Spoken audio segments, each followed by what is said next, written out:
Hey, welcome everyone. Tom here from Park Avenue Trading, your chief dealer, keeping you sane in these insane markets. It is Sunday. Oh my goodness, October 6th, 2024. And what? Another day, another lesson in market structure, market trading 101. I realized I didn't put one out for you, so I sat down and I thought about it, and I said, what am I going to give you guys that is a real treat? And I decided that we're going to be talking about market structure. We're going to be talking about really wave analysis. Now, we went over in the previous videos, like, when you have an upward trending market, you got rising highs, you got rising lows, and downward trending market, you have descending lows and deeper descending highs and deeper lows. So if you haven't seen the first video, go back and watch the series. It's a really good series. At least I think it is. It's mine. So I'm a little bit biased in that, but I want to talk about my philosophy of trading, so to speak. And my philosophy is one that, when I first started trading, I was doing what everything everybody else was doing. And that included basically following conventional indicators that were typically trend following indicators. Like, the moving averages and things like that were always the trend following indicators. I could never really get a good handle on them because they didn't suit my personality. I didn't like the whipsaws that occurred, and it created confusion for me. So I decided way back when, with a team of people, that I was more interested in designing forward-looking price-only indicators that determine where a trend reversal could occur. So the natural thing for me to do was start to try to study Elliott wave, and Fibonacci numbers are riddled throughout Elliott wave, the Elliott wave theory itself. But the Elliott wave theory is kind of nebulous. I mean, we used to say, if you put 10 Elliotticians in a room with the same chart, you had 10 different people coming up with different price point, or where we were on the wave sequence, so there was nothing ever really defined. So I didn't give up on Elliott wave. I basically started studying Elliott wave and taking it apart and trying to figure out, okay, well, wait, they're saying, wave 5 should occur here, or are we in a wave 5? Or is this, is this the ABC retreat pattern or the ABC advancing pattern? It was quite difficult to figure it out. It still is. But what I came up with was, with the help of Paul, he was the mathematician, what we came up with was a way to basically measure and try to determine where a trend could either terminate or continue. That's what we were looking for. So if I'm looking at this Canada yen market, which is what this is, Canada yen, and I'm saying, all right, look, this is, and, let's just say that we're up by this double top, okay? And we talked about in the last video, top lock, bottom lock. And top lock, bottom lock basically is just saying when a top is locked, you got, you have this close here, you have two consecutive down closes, basically saying that this top is potentially locked. In other words, it's going into what is known as a consolidation phase. Doesn't necessarily mean it's going to break down. It's basically saying that could be the beginning of a consolidation phase. The opposite is the bottom lock, where you have a low and you have two consecutive up closes, basically saying that this low could be the potential point where it's a consolidation phase, where it's starting to move up. How high, you don't know without this next piece of the puzzle that I'm going to give you. And this is really cool. And you could go to every guru out there, and not one of them is going to talk about this, because it's mine. And I think that it's going to really help advance you in trading. Now, a lot of people, you know, they don't have time to sit in front of the screens. And I get it. I understand that. I mean, I don't like sitting in front of a screen anymore. I mean, I like to just look at the marketplace. And now I have volatility levels that I'm interested in that I put out every day for the market analysis. And this is like a little inside information, basically how I get my volatility levels. I mean, I'm not giving out the secret sauce here, but I'm going to give you a really good piece of the puzzle that you can use. All right, so the first thing that we're going to be doing is, let's just look at these tops right here. Okay, we have basically a top block in place. If you haven't seen that video, please go back to the video, like and subscribe. Give the thumbs up. Google loves that. I don't get enough thumbs up. I don't get enough comments. You guys are creeps, man, right? I mean, write something. Say, you know, Tom, you're the greatest thing since, you know, wheat bread. That would be nice, you know? So let me put this mic over here. Hopefully that I don't lose my volume on this, but I got to get my cigar. So hopefully you don't mind the smoke. But what I found was that there's definitely a relationship in wave dynamics. I really got to get back to the gym. I'm starting to get like an old man's body. But anyway, there's definitely a relationship in wave dynamics. All right, so we're up at this double top up here, and we want to figure out, like I said, I'm always looking for price indicators to give me an idea where a marketplace could potentially stop. Where's the next big wave point? Now, there's another calculation. I'm going to go with the first calculation. Now, be enough for you guys to go and study and prove it for yourself, all right? Because don't ever take my word for it. Now, I'm going to tell you a quick story, all right, about how, if you want to trust traders or not, okay? Here's a quick story. It's a joke, right? Two Wall Street traders are sitting in a bar, and one trader says to the other trader, hey, you got that option position on. You know, if that thing hits, you're going to make like $250 million from that. What are you going to do with that money? So the other trader looks at him and goes, well, you're my best friend, man. I'm going to give you half that money. He goes, you're going to give me half that money? He goes, you're my best friend. I would give it to you. No problem. If that option trade hits, you're getting half the money. Wow. Well, you got also that Forex trade on. You know, if that Forex trade hits, you're going to make a good $100 million from that trade. What are you going to do with that money?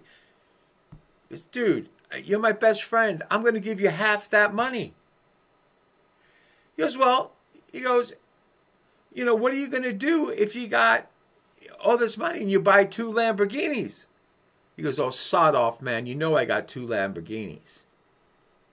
So there's the joke. Hopefully you get it. I don't know. I think I blew the punchline. But anyway, the idea is the guy's going to give him something that doesn't exist. But with the stuff that he has, he ain't giving him half of it. That's for sure. So don't ever trust those Wall Street dudes. But anyway, so let's get on with this lesson. All right. So what we want to do first is we want to look at the consolidation. You could use, I would use the most recent price. Let's say this is the most recent price data that we have. All right, so we have basically a top block.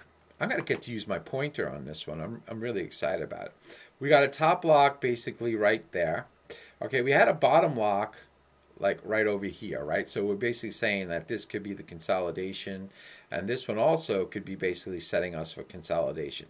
Now, this is a 4-hour chart. You could do this on daily charts. You can do it on hourly charts. You can do it on 10-minute charts. You can do it on whatever time frame you want, okay? But this is an hourly chart. So what we want to do is we want to take this price high. Let's get rid of this thing, or else I'm not going to be able to do it. We want to take this price high, which is what's 111, right? We want to take 111, and we want to divide it by this consolidation price low, which is 110.13.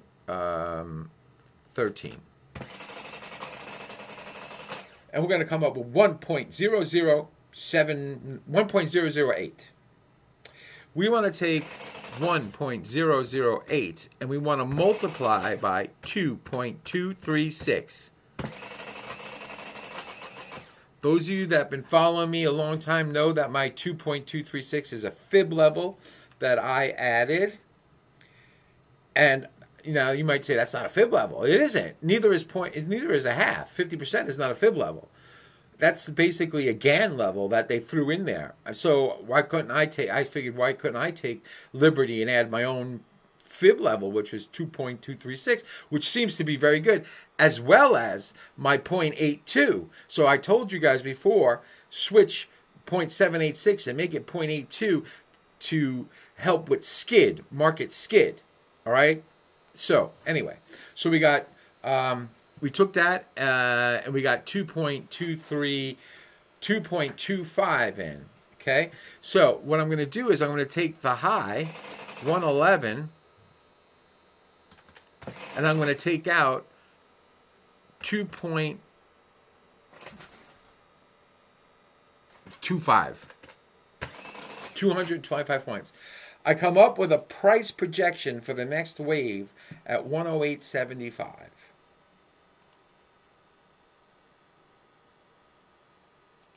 Right there.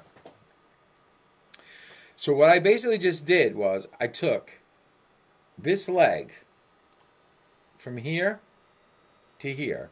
I did my mathematical calculation and I said that the trend termination of a bigger wave, should happen right there. Lucky, maybe, but I'm going to ask you guys to go out and do it over and over again. So now, okay, what about the upside? Okay, now, okay, so also, how do I get involved with this?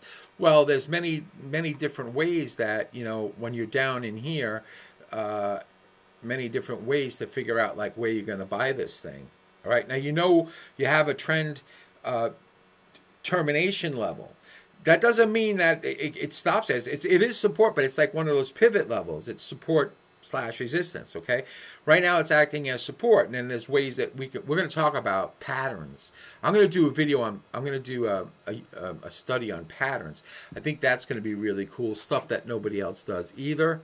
So let's say we're looking for price wave exhaustion moving forward from this low that we just found, okay? And everything we do, always stop losses, okay? This stuff is not, it's not from God above. This stuff is from Tom Alongi. So it is fallible, all right? I mean, so, when we were trading this, I'll tell stories. When we were trading this one time in the bank, we had, the marketplace was just in an incredible movement downward, and it was blowing through levels like crazy. Now, we didn't go and be stupid enough. Well, I did. I bought some of them, going, I think I found the low, when I was searching for the low, and I was like trying to catch daggers, and believe me, the dagger, if I didn't get out quick, the dagger would have stabbed me right in the heart, So, always use stops. Always test. Use this stuff with your favorite other stuff that you use, but it's a great addition. So let's do the same thing. Let's say we found this wave low. Okay, so what about if we're going to project upward? Well, it's the same exact thing. Why does that thing keep breaking like that? That's not cool.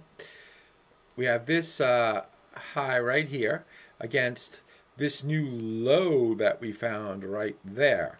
So what we're going to do is we're going to take the high, which we know is 111, right? And we're going to divide that by this low right here, which is 108.70.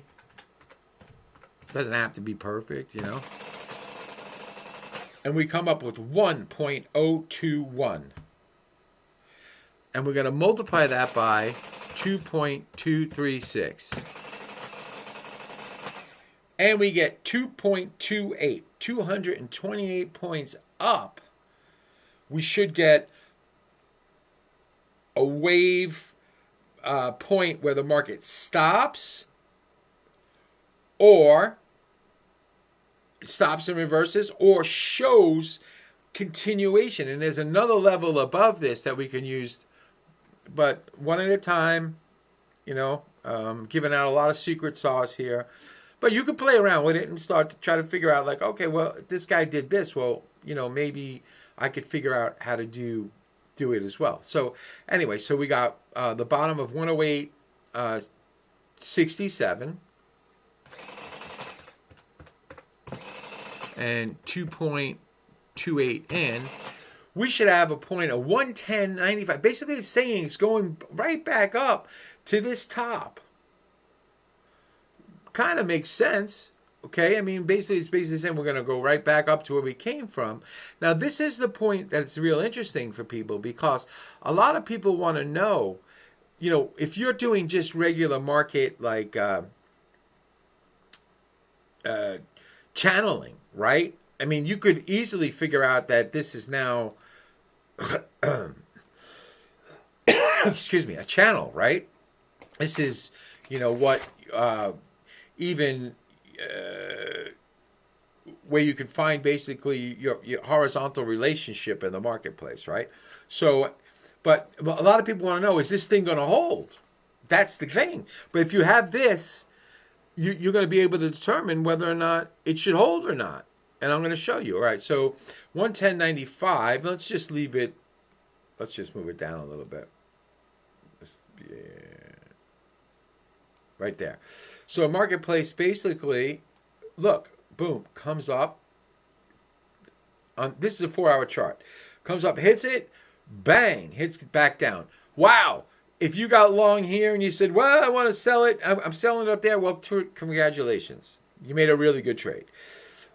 But to not be fooled into selling this thing, because this is trend termination or continuation. I'm not talking out of both sides of my mouth. It's basically like a pivot point. And there's ways that we can do to get involved, but not to be fooled to sell this thing. Okay? So the simplest way to do it would be, and I hope I can put this on right, because let me see here. Because I always get this backwards when I always do things by hand, So when I go like this, why does it do that? It's not doing it. So anyway, hang on a second here. Let's get a Fibonacci retrace in here if we can. Right here. If I go to the low, right there. This marketplace bangs into the top. That's our point that we just figured out, right? The trend. I called this like I forget what I even call it. I think we called it trend propulsion or something like that. Some silly name. But anyway, marketplace came up, hit our point, came down. Look where it hits. Right into the 0.82. Right into this 0.82 level. Right there. Strength. And bang, takes off. Now watch this. All right, let's get rid of this thing here. We calculated this hours before. This is what I mean by looking for something that shows future price prediction. When we were up here, we said, where could trend terminate at? Trend can terminate at right here. It does perfectly. I'm going to be completely candid. I didn't search this out. I didn't search it out. But you could go prove it for yourself. All right. We also said that the trend termination could be up here as well. We did a Fibonacci calculation where we had support right there, showing support. Guess what? Here is the 4-hour bar that breaks this level. That's the king. Remember I talked about the king? The king is the close. That's the king. This is the queen. The next hour, she doesn't totally agree yet because she just kind of comes in as a very small bar. And then she says yes, and the market takes off. Okay, so that's when I start talking about, well, the king has to close above it, but the queen has to confirm. That's the next price bar that has to confirm, yes, this is a continuation. Many times, the queen doesn't confirm. So people buy these breakouts and it closes above it, and they're sitting going, oh gosh, thank goodness it closed above it. And then the next price bar, boom, right back down. The queen said no. If the queen says no, king's crapped out of luck right there. So, all right, so let's just look at where this marketplace went, just for the heck of it. Went right up to another fib level, came off. But notice, this level that we have, this wave level we have, this is where we started finding out with Elliott wave. This could be part of the next continuation. This is the consolidation level. Here we are now consolidating. And then the marketplace moves up. So what we did was we took the high, we went against a low. We took the high, we divided by the low. We multiplied by 2.236 to get an extension, to get a wave extension. And then we subtracted or added it to the low or the high. And then we came up with those points. I think you should be pretty well impressed with this. And I would expect some comments. So please, if you like what you see, smash the like button. Share the videos far and wide. I want to build a big trading community. I could talk to people, trade with people. That's what I'm really looking forward to doing. Also, head on over to Park Avenue Trading and get yourself a free ebook. It's all price-based. It's no moving average, convergence, divergence, stuff. It's nothing like that. Okay? It's really cool stuff. All right? I look forward to seeing you in the next video. And remember, enjoy the party, but dance near the door. Cheers.